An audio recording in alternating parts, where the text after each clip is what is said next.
자, 오늘 말씀은 신앙의 원칙이 필요하다라는 제목으로 말씀을 드립니다. 남극점을 가장 먼저 정복한 사람은 아문센이라는 노르웨이 탐험가입니다. 이 아문센이 1911년 12월 14일에 남극점을 이렇게 정복을 했습니다. 자, 그가 정복하고 한 달 뒤 1912년 1월 17일에 영국의 탐험가 로봇 스코치라는 사람이 그 팀이 또 정복을 했습니다.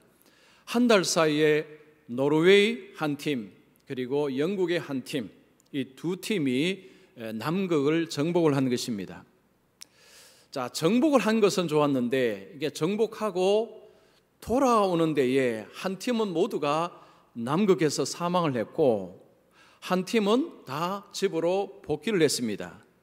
이 아문센이라는 처음 이 남극을 정복한 팀은 다 집으로 살아서 돌아왔고, 후에 정복한 스콧이라는 그 팀은 모두가 남극에서 사망을 했습니다.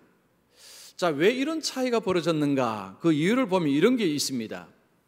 이 아문센 이 팀은 남극점을 향해서 나갈 때 원칙이 하나가 있었습니다.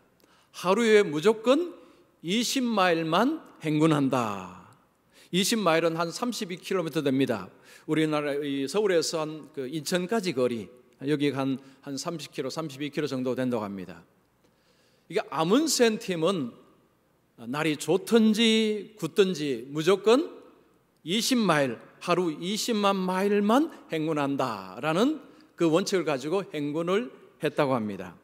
자, 그런데 이 스캇이라는 그 팀은 그렇게 하지 않았습니다. 이 스캇 팀은 날씨가 좋으면 행군할 수 있을 때까지 행군을 했다고 합니다. 즉, 좋은 날씨에 갈 수 있는 데까지 갔다고 합니다. 그리고 굳은 날은 움직이지 않았다고 합니다. 이러다 보니까 이 스캇 팀에게 어떤 문제가 생기는가 하니 체력이 거의 고갈이 되었다고 합니다. 그러니까 좋은 날 조금만 더 하면서 그냥 체력을 끝까지 밀어붙인 것입니다. 그래서 이 스콧 팀이 남극점에 도달했을 때는 거의 기진맥진을 했다고 합니다. 그래서 그들이 다시 돌아와야 되는데 그 남극의 비바람을 이겨내지 못하고 모두가 그 남극에서 사망을 했다고 합니다. 자, 이 이야기는 우리에게 굉장히 중요한 것을 가르쳐 줍니다. 자, 인생의 길이 꼭 이 남극 정복팀하고 비슷합니다. 그 아문센 정복팀은 남극 지점을 향해서 나아갔습니다. 자, 우리 인생은 전부 한 지점을 향해서 나아갑니다. 그 지점은 죽음입니다. 자, 예외 없이 모든 사람은 그 지점을 향해서 나갑니다. 어떤 사람은 80년의 삶을 살다가, 어떤 사람은 100년의 삶을 살다가, 어떤 사람은 한 50년을 살다가, 삶의 길이는 다르지만 마지막 지점은 다 동일합니다. 날이 좋을 때도 있고 비바람이 칠 때도 있고 이런 날 저런 날을 경험하면서 결국은 그 죽음의 지점에 도달을 합니다. 자, 그런데 그 죽음의 지점에서 웃는 사람이 복된 사람입니다.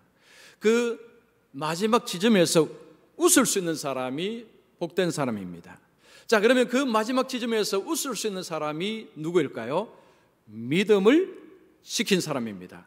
예수를 믿는 이 믿음을 지킨 사람이 그때 웃습니다. 자, 웃을 수 있는 이유가 무엇입니까? 바로 하나님 나라로 입성하기 때문입니다. 마지막에 웃을 수 있는 사람, 복된 사람은 바로 믿음을 끝까지 지킨 사람입니다.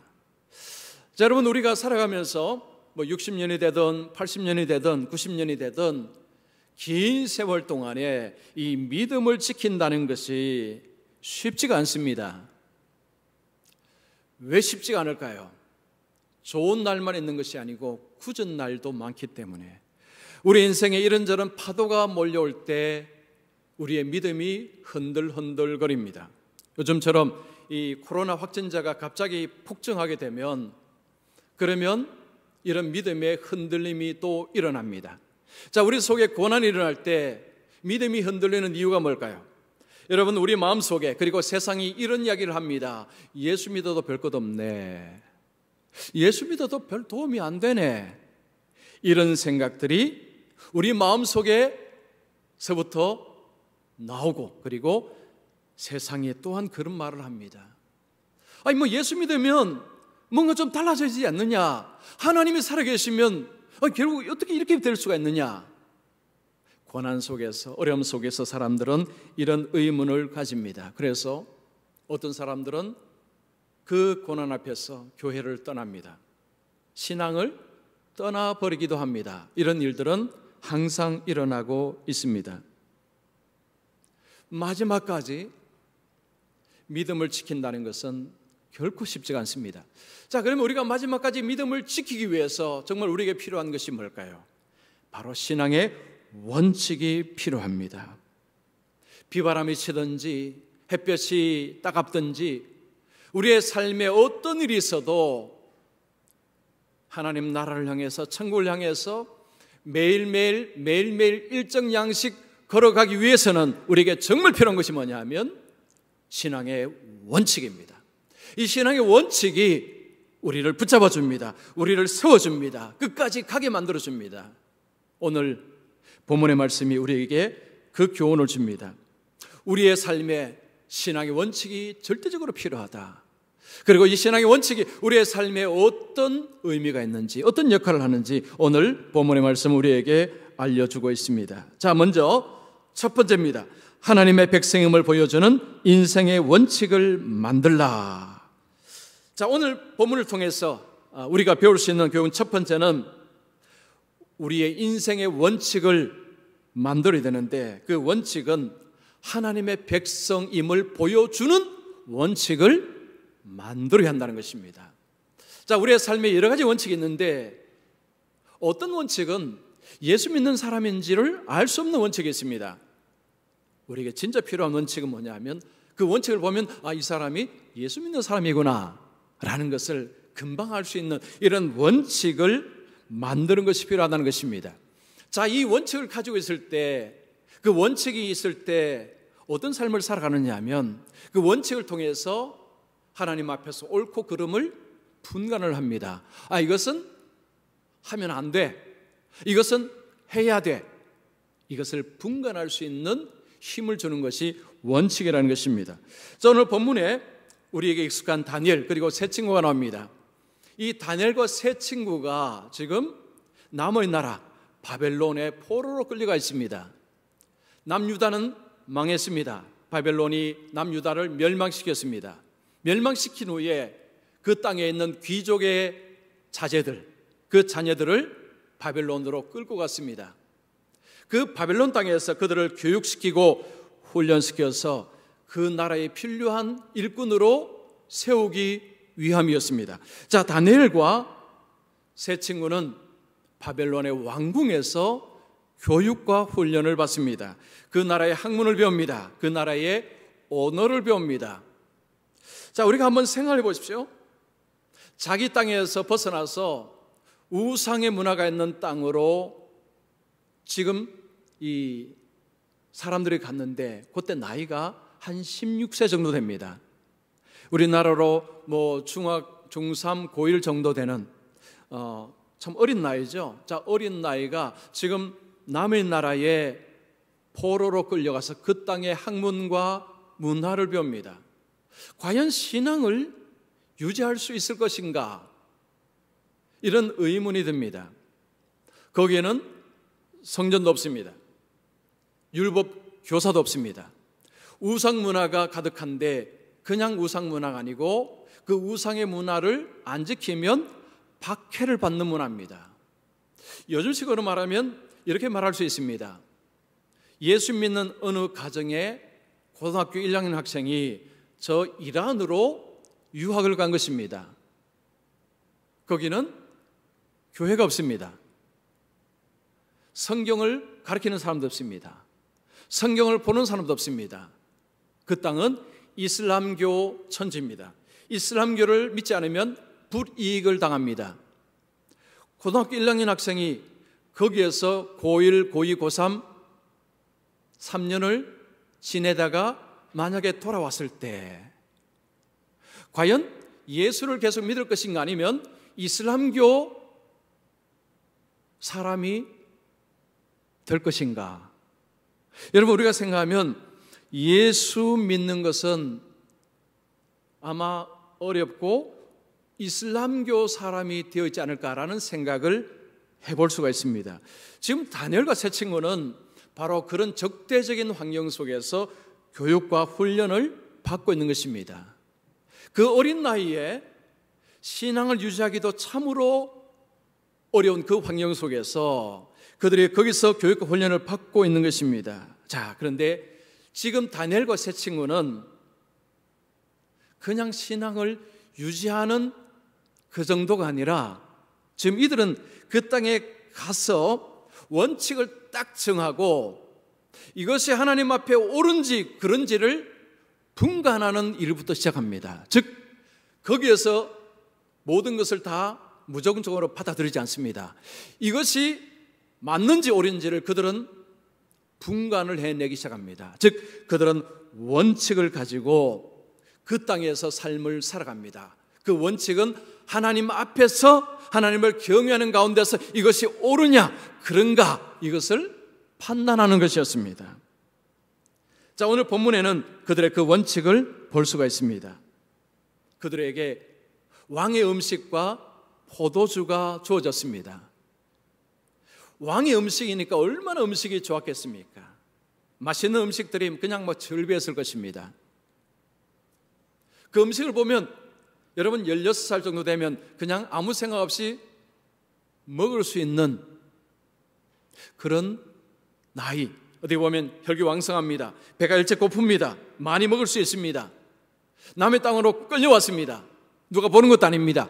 그냥 먹을 수 있는 환경입니다. 자, 그런데 이 네 소녀는 그 음식을 볼 때 음식을 덥석 먹지 않습니다. 그들은 이 음식을 먹어도 되는지 안 되는지 먼저 그것을 따집니다. 이거 하나님 앞에서 먹어도 되는 건지 안 되는 건지를 따집니다. 그들은 결론을 내립니다. 이 음식은 먹으면 안 되는 것이다. 왜 그렇습니까? 음식을 먹으면 하나님 앞에서 부정해지기 때문에. 8절에 보면 다니엘은 뜻을 정하여 왕의 음식과 그가 마시는 포도주로 자기를 더럽히지 아니하리라. 자, 다니엘 그리고 세 친구는 왕이 주는 음식 그 포도주를 먹지 않겠다고 결단했는데 이유는 하나님 앞에서 더럽혀지지 않기 위해서. 이 더럽히다는 것은 부정하게 되는 것입니다. 쉽게 말하면 하나님의 뜻을 어기는 것입니다. 범죄하는 것입니다. 자, 그들이 이렇게 하는 이유를 설명합니다. 뜻을 정하였기 때문에, 즉 원칙을 정하였기 때문에, 그들은 하나님 앞에서 원칙이 있었기 때문에 이런 음식을 거절할 수 있었다라고 이야기합니다. 자, 그 당시에 그 왕의 음식들은 우상에게 바쳐졌다가 나오는 것입니다. 즉 우상과 연관이 되어 있습니다. 우상 제사와 연관이 되어 있습니다. 유대인들은 그런 음식을 부정하게 여겼습니다. 그들은 율법적으로 그런 음식을 부정하다고 여겼습니다. 음식이 아무리 화려하고 아무리 좋은 음식일지라도 율법적으로 부정하다고 여긴다면 먹을 수 없다는 것입니다. 자, 이런 이 다니엘과 세 사람의 행동은 무엇을 이야기하는 것입니까? 출세 성공을 거절하고 불편한 하나님 편을 선택한 것입니다. 자, 왕의 음식을 먹고 몸이 건강해지고 거기서 훈련을 잘 받으면 요직으로 등용됩니다. 출세할 수 있습니다. 성공할 수 있습니다. 그러나 이 네 사람은 그 출세 성공 선택하기보다는 하나님 앞에서 불편한 쪽을 선택했습니다. 하나님 편을 선택한다는 것, 이것은 우리의 삶을 불편하게 합니다. 우리의 삶을 힘들게 합니다. 우리의 삶을 어렵게 합니다. 그런데 이 내 소년은 출세 성공보다는 하나님 쪽에서 불편함, 어려움, 고난을 선택했습니다. 자, 우리가 이 신앙의 원칙, 예수 믿는 자의 모습을 드러내는 이 신앙의 원칙을 정한다는 것은 쉽지 않습니다. 왜냐하면 우리에게 불편을 주기 때문에. 그 외국인이 미국 땅에서 살기 위해서 꼭 필요한 것이 영주권입니다. 영주권. 자, 미국 땅에서 정착해서 사는데 영주권이 없으면 불법 체류자로 살아야 됩니다. 보통 미국에 들어갈 때는 뭐 여행 비자를 받거나 아니면 학생 비자, 뭐 취업 비자를 가지고 미국에 들어갑니다. 그러나 그것은 단기적인 것입니다. 뭐 3년짜리, 5년짜리. 그 시간이 지나면 불법 체류자로 떨어지는 것입니다. 비자를 바꾸지 않으면. 그래서 이 미국에 살기 위해서는 반드시 영주권을 가지고 있어야 됩니다. 그런데 영주권을 얻는다는 것은요, 거의 하늘의 별 따기라고 이야기합니다. 굉장히 어렵습니다.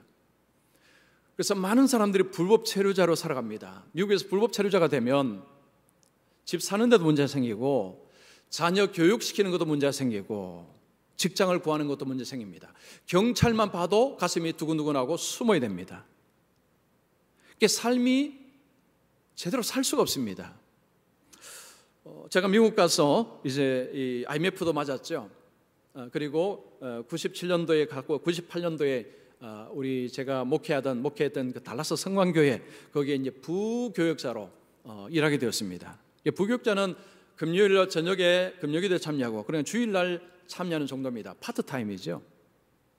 근데 어느 날 목사님이 제게 이런 이야기 하셨어요. 김 목사, 미국에서 공부하고 살려면 영주권이 필요해. 영주권이 있으면 좋아. 교회에서 영주권을 해줄 테니까 영주권을 신청해. 이런 이야기를 하시는 겁니다. 제가 영주권을 부탁한 적도 없습니다. 근데 목사님이 배려를 해주신 거죠. 얼마나 참 고마운 일입니까?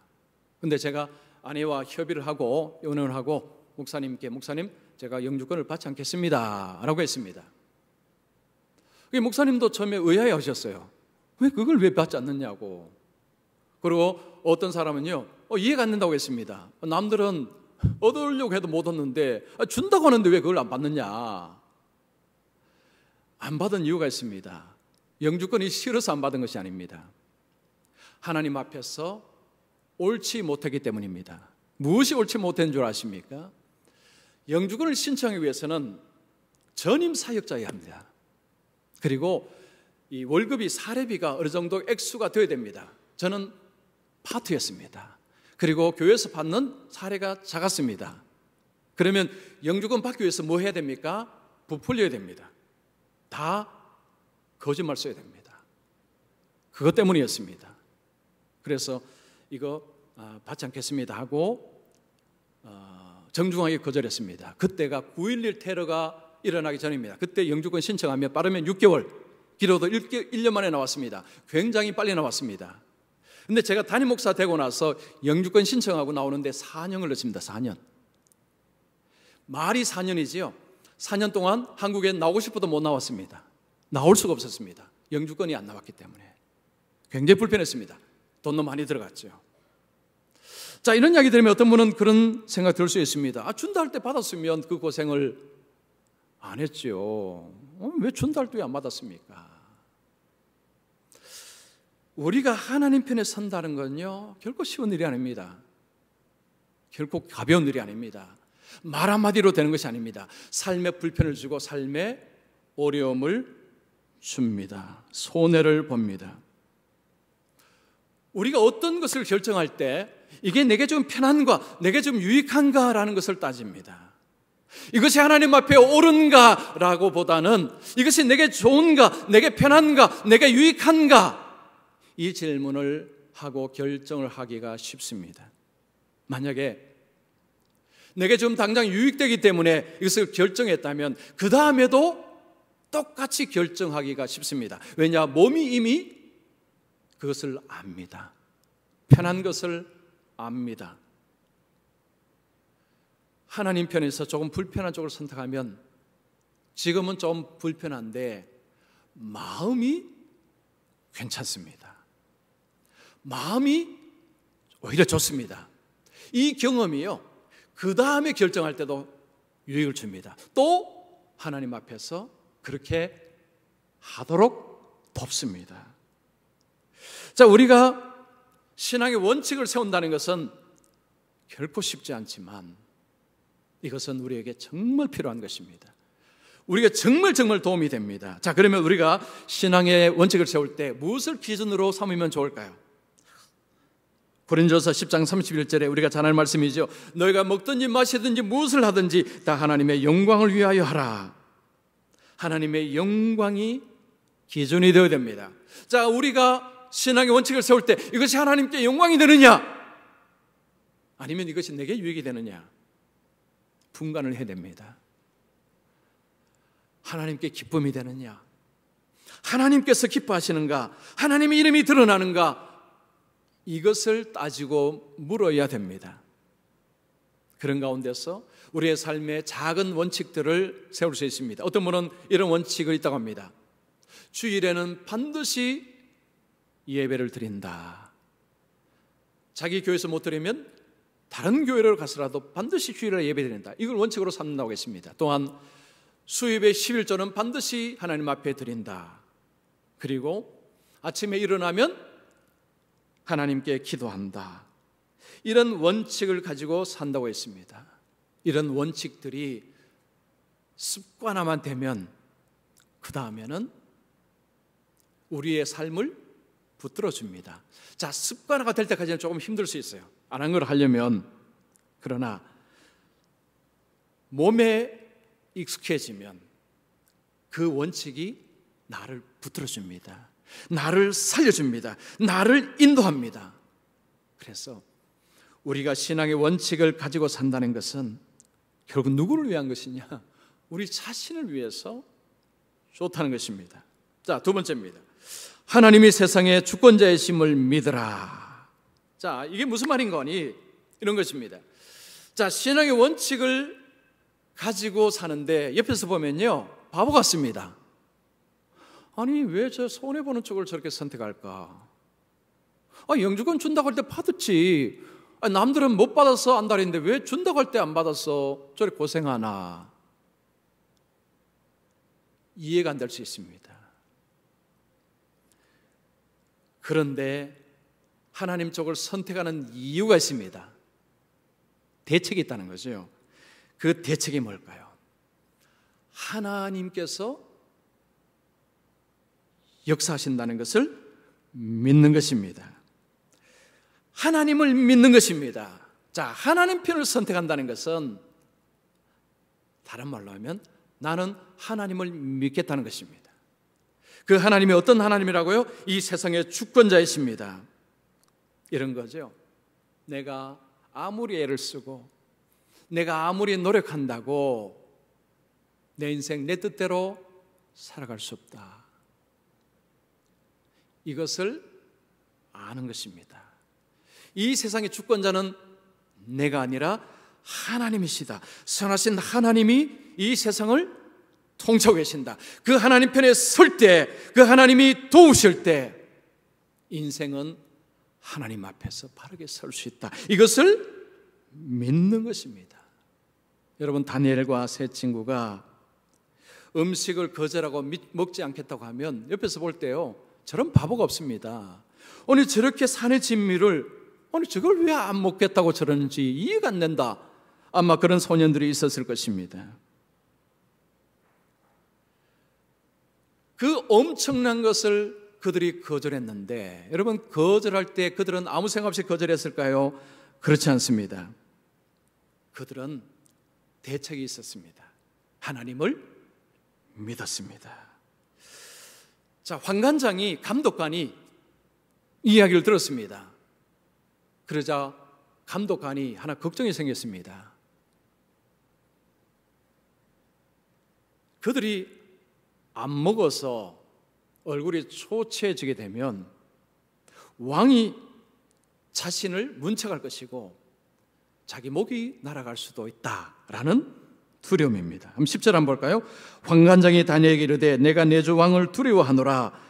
그가 너희 먹을 것과 너희 마실 것을 지정하셨거늘 너희의 얼굴이 초췌하여 같은 또래의 소년들만 못한 것을 그가 보게 될 것이 무엇이냐. 그렇게 되면 너희 때문에 내 머리가 왕 앞에서 위태롭게 되리라. 이 감독관의 걱정이 이해가 됩니다. 지금 감독관은 이 소년들을 잘 먹이고 잘 훈련해서 왕이 필요한 인재로 만들라는 것입니다. 그런데 그 소년들의 얼굴이 초췌해지고 말라가면 왕이 이 감독관을 가만두겠습니까? 자, 이 감독관의 말을 가만히 들으면 이 다니엘과 세 친구의 결단이 이게 과연 선한 것인가? 라는 의문이 듭니다. 다니엘과 세 친구는 종교적인 결단을 했는데 이로 인해서 한 사람이 피해를 보게 생겼습니다. 목이 달아날 수도 있는 엄청난 위험에 빠질 수도 있다는 것입니다. 다니엘과 세 친구는 신앙의 결단을 해서 그들은 좋을지 모르지만 그로 인해서 죄 없는 감독관의 목숨이 위태롭게 될 수 있다는 것. 이건 뭔가 이상하지 않느냐. 이게 과연 옳은가라는 의문이 듭니다. 마치 이런 생각 들죠. 남이 어떻게 되든 말든 우리는 우리 방식대로 살겠다. 이런 모습처럼 느껴집니다. 여러분, 세상 사람들은 이런 사람을 향해서 도무지 말이 안 통하는 사람, 막무가내의 사람들 이렇게 표현합니다. 그러나 다니엘은 남이 어떻게 되든 말든 나는 내 방식대로 산다, 이런 사람이 아니었습니다. 다니엘은 말이 통하지 않는 그런 사람이 아니었습니다. 다니엘이 감독관의 말을 듣고 나서 이해를 합니다. 그리고 감독관에게 이런 이야기를 합니다. 12절 13절 보시면 청하오니 당신의 종들을 열흘 동안 시험하여 채식을 주어 먹게 하고 물을 주어 마시게 한 후에 당신 앞에서 우리 얼굴과 왕의 음식을 먹는 소년들의 얼굴을 비교하여 보아서 당신이 보는 대로 종들에게 행하소서. 이게 무슨 말입니까? 지금 감독관이 걱정하는 것을 정확하게 이해하고 그 걱정을 불식시켜 주는 것입니다. 자, 이런 것입니다. 감독관님, 열흘 동안 우리에게 채식과 물을 주십시오. 열흘 후에 다른 또래 소년들과 우리를 한 비교해 보십시오. 비교해 보고 만약에 우리가 초췌하면 그러면 당신 뜻대로 하십시오. 그 말은 벌을 주면 달게 받겠습니다. 즉 우리가 책임지겠습니다. 즉 감독관이 피해를 당하지 않도록 우리가 책임을 지겠습니다. 감독관이 걱정하는 것을 정확하게 알고 있습니다. 책임을 지겠다는 것입니다. 자, 감독관이 이 이야기를 들었을 때 우선은 납득하기 어려운 것이 있습니다. 채식과 물하고 물을 마시고 한쪽은 산의 진미를 먹고 시간이 지난 후에 얼굴을 비교할 때에 아니 어떻게 채식과 물을 먹는 쪽의 얼굴이 더 좋아질 수 있는가? 이걸 비교하라고 하는데 어떻게 이것이 비교되나? 감독관은 그 의문을 분명히 가졌을 것입니다. 상식적으로 납득이 안 되는 것입니다. 자, 그런데 이 다니엘이 지금 하는 이야기를 감독관이 무시하기도 어렵습니다. 단 열흘입니다. 뭐 1년도 아닙니다. 단 열흘 정도만 지켜보면 그러면 지금 이 감독관이 걱정하는 것이 더 이상 문제가 되지 않게 됩니다. 단 열흘입니다. 그걸 그 다음에는 알아서 하시라고 이야기합니다. 그러니까 감독관이 그래 그러면 해보자 하고 시험에 들어가는 것입니다. 자, 다니엘은 상당히 똑똑한 사람입니다. 똑똑한 소년입니다. 그런데 왜 이런 비상식적인 제안을 했을까요? 다니엘이 고기 먹으면 얼굴에 윤기가 생기고 산의 진미를 먹으면 얼굴이 더 좋아지고 하는 것을 몰라서 이렇게 했습니까? 그도 알고 있습니다. 자, 그런데 다니엘은 하나님을 믿었습니다. 하나님을 믿었습니다. 자, 여기서 우리가 주의해야 될 것이 하나가 있습니다. 다니엘은 황관장에게 큰 소리 안 쳤습니다. 두고 보십시오. 10일 뒤에 우리 얼굴이 더 윤택해질 것입니다. 우리 하나님이 능력을 베푸실 것입니다. 이런 이야기 안 했습니다. 이거 중요합니다. 이게 중요합니다. 왜냐하면 오늘날 이런 모습들이 너무 많습니다. 너무 큰 소리칩니다. 하나님을 종무리듯이 큰 소리치는 모습이 너무 많습니다. 하나님이 주권자가 아니고 하나님이 자기의 종처럼 부리는 큰 소리가 너무 많습니다. 다니엘은 그렇게 하지 않았습니다. 다니엘의 말을 보십시오. 만약에 우리가 초췌해지면 그 무슨 이야기입니까? 하나님께서 어떻게 하실지는 모른다는 이야기죠. 그러나 중요한 것은 우리는 하나님 편에 서겠다는 것입니다. 우리 얼굴이 초췌해질 수도 있고 윤택해질 수도 있고 그것은 우리가 결정할 바가 아니라는 것입니다. 그것은 하나님이 결정할 것이고 중요한 것은 그것이 아니라 우리가 하나님 편에 서겠다는 것입니다. 하나님이 기뻐하지 않는 것은 하지 않겠다는 것입니다. 이것이 중요한 것입니다. 자, 결과가 어떠해졌습니까? 10일 동안 채식과 물을 마셨습니다. 어떤 일이 벌어졌습니까? 15절에 열흘 후에 그들의 얼굴이 더욱 아름답고 살이 더욱 윤택하여 왕이 음식을 먹는 다른 소년보다 더 좋아 보인지라. 자, 겨우 열흘 지났습니다. 뭐 1년이 지난 것도 아니고 한 달도 아니고 열흘이 지났는데 감독관이 얼굴을 비교하니 비교가 안 될 정도로 완전히 달랐습니다. 즉 감독관이 자기 눈으로 보기에도 다니엘과 세 친구들의 얼굴이 더 윤택했다는 거죠. 더 얼굴이 좋았다는 것입니다. 어떻게 이런 일이 일어날 수 있었을까요? 하나님께서 은밀하게 역사하셨기 때문입니다. 하나님께서 하나님 편의 선자들 속에서 하나님을 드러내신 것입니다. 이 정도가 아닙니다. 여러분 17절에 보시면 하나님이 내 소년에게 학문을 주시고 모든 서적을 깨닫게 하시고 지혜를 주셨으니 다니엘은 또 모든 환상과 꿈을 깨달아 알더라. 그들의 얼굴만 윤택해진 것이 아니라 그들은 그 바벨론의 학문을 통달할 수 있는 능력을 주셨습니다. 지혜를 주셨습니다. 다니엘은 환상과 꿈을 해몽할 수 있는 그런 능력도 주셨습니다. 하나님 편에 선 자들, 하나님은 그들을 외면하지 않았습니다. 하나님 편에 서서 고난과 고통과 어려움을 감수하고자 한 이 내 소년을 하나님은 그냥 두시지 않았습니다. 하나님은 은밀하게 그들 속에 역사하시되 그 결과는 모든 사람이 알 수 있을 정도로 엄청나게 하나님은 하셨습니다. 하나님 편에서 오른쪽을 선택한다는 것은 위험을 선택할 것이기도 합니다. 당장은 아무것도 보이지 않습니다. 하나님이 어떻게 하실지 알 수가 없습니다. 나에게 불리한 쪽으로 역사하실 수도 있습니다. 그러나 그럴지라도 하나님 편에 서겠다는 것입니다. 이것이 신앙의 원칙입니다. 여러분 미국에 가면 칙필A라는 체인점이 있습니다. 치킨 샌드위치를 파는 체인점입니다. 미국의 그 3대 패스트푸드점이 맥도날드, 스타벅스, 칙필A라고 말합니다. 저도 이 정도인 줄 몰랐습니다. 미국 전역에 이 2,200개의 이 체인점이 있다고 합니다. 제가 달라스에 있을 때도 제가 가서 먹은 적이 있습니다.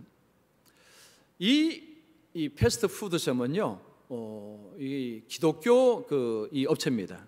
이 회장이 기독교인입니다. 이 캐시 회장이 칙필회의를 이제 처음에 열 때에 원칙을 하나 세웠다 합니다. 주일은 문 닫는다. 일요일은 문 닫는다. 썬데이는 클로즈 한다는 것입니다. 자, 미국에서 주일에 문을 닫는다. 그것도 음식점이 장사가 잘 되는 이 패스트푸드점이 문 닫는다. 이것은요, 매출을 그만큼 포기하는 것입니다. 황금 매출이 주일에 일어난다고 합니다. 자, 그런데 이 캐시 회장이 주일에 문을 그냥 닫기로 결정하고 임직원들은 주일날 교회 가서 예배를 드리는 것을 원칙으로 삼았다고 합니다. 2018년에 이 캐시 회장이 우리나라에 왔습니다. 국민일보의 기자가 물었다고 합니다. 아니, 주일에 문을 닫으면 손해가 많을 텐데 괜찮으십니까? 그분이 이런 이야기했습니다. 주일에 문을 닫고 예배 자리로 나가는 걸 통해 얻는 게 훨씬 많습니다. 많이 얻었다는 이야기죠. 월요일에 오히려 매출이 대폭 늘고 있습니다. 우리 임직원들은 주일을 지키는 것을 일주일에 11조라고 여기고 있습니다. 주일날 예배 가는 것을 11조라고 생각하고 예배 간다는 거죠.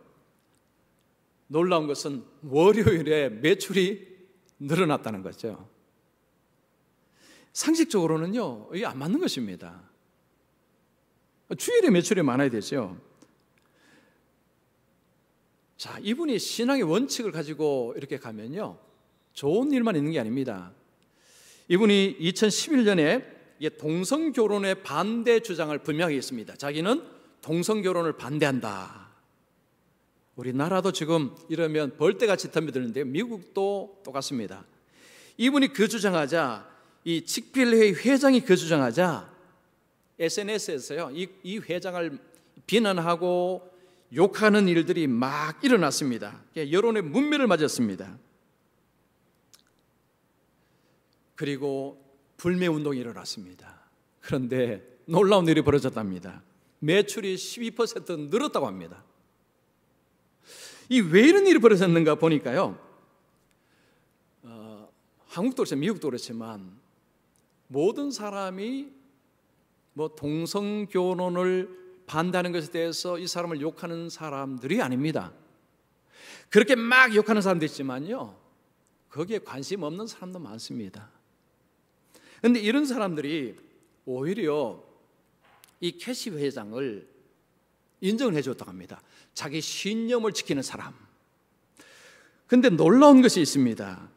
그냥 자기 신념만 지키는 사람이 아니라요, 이 사람이 이 패스트푸드 업체가 2018년에 고객 만족도 1위 했다고 합니다. 미국에서. 그냥 어떤 주일에 문 닫습니다, 동성결혼 반대합니다 라고 말만 큰 소리치고 가게는 음식도 맛도 없고 손님 대접도 그저 그렇고 하면요, 이분은 욕을 아마 바가지로 먹을 것입니다. 그런데 맛도 좋고 품질도 좋고 서비스도 좋고 하니까요, 이분이 가진 원칙을 사람들이 더 인정해 주기 시작했다는 거죠. 와, 그래서 이렇게 맛이 좋구나, 이렇게 서비스를 잘해 주는구나. 오히려 인정을 받고 있다고 합니다. 자, 겉으로 볼 때는요, 주일에 문 닫고 동성결혼 반대한다고 하면요, 손해가 무지막지하다고 생각할 수 있는데 막상 뚜껑을 열어보니까 반대 현상이 일어났다는 거죠. 자, 물론 미국과 한국과는 또 상황이 달라서 한국은 또 어떻게 될지 저는 잘 모르겠습니다. 그러나 이분이 미국도 지금 동성에 대해서 엄청난, 그죠? 그런 것을 보면 이런 반대한다고했어요. 호응하는 사람도 있지만 반대하는 사람도 많아서 만만치 않은 것입니다. 하나님 편에 선다고 할 때 여러분, 이 땅의 삶 속에 고난과 어려움이 찾아오는 것은 뻔합니다. 그 행동이요, 이해되지 않을 수 있습니다. 어떻게 저렇게 하나? 저렇게 될 수 있나? 그런데 하나님 편에 서서 원칙을 지키고 나가니 하나님께서 하나님 되심을 드러내시더라는 것입니다. 자, 우리가 원칙을 정하고 살 때 정말 중요한 것이 하나가 있습니다. 이 원칙이요, 다른 사람에게 해를 주고 나에게 유익을 주는 원칙이라면 이거 잘못된 것입니다. 여러분, 고린도전서 10장 23절을 보십시오. 모든 것이 가하나 모든 것이 유익한 것은 아니요 모든 것이 가하나 모든 것이 덕을 세우는 것은 아니 누구든지 자기의 유익을 구하지 말고 남의 유익을 구하라. 하나님께서 말씀합니다. 다른 사람의 유익을 구하라는 것입니다. 우리가 신앙의 결단을 하면서 이게 나한테는 좋은데 다른 사람에게 피해 간다면 그거 옳지 않다는 이야기입니다. 신앙의 결단을 했으면 이것이 다른 사람에게도 유익되게 하라. 이것이 우리가 원칙을 세우는데 정말 중요한 것입니다. 자, 요즘 코로나로 인해서 우리의 삶이 많이 힘듭니다. 이럴 때 주일날 예배도 못 드리면 여러 가지 신앙의 어려움이 찾아옵니다. 이런 어려움 속에서 신앙을 견고하게 지키기 위해서 우리에게 필요한 것은 신앙의 원칙입니다. 자, 매일매일 우리가 하나님 앞에서 하나님이 기뻐하시는 그 작은 것들을 원칙으로 정하고 살아간다면 코로나 할아버지가 와도 신앙이 흔들림이 없을 것입니다. 그러나 이런 원칙이 없으면 코로나가 길어지면 신앙이 흔들흔들해지고 나중에는 신앙에 굉장히 큰 문제가 올 수도 있습니다. 힘들지만 불편하지만 원칙을 만드십시오. 그리고 하나님을 믿으십시오. 하나님의 역사를 믿으십시오. 하나님 편에 서시면 하나님께서 도우신다는 것을 믿어보십시오. 하나님께서 우리를 붙드십니다. 그래서 이 코로나로 인해서 삶이 더 힘들어질 수도 있습니다. 그럴 때도 원칙을 가지고 우리가 하나님을 믿어서 어떤 어려움이 와도 흔들리지 않고 끝까지 믿음을 지키고 나아가며 마지막에 웃는 우리 모든 함께하는 성도님들이 되시기를 축원합니다.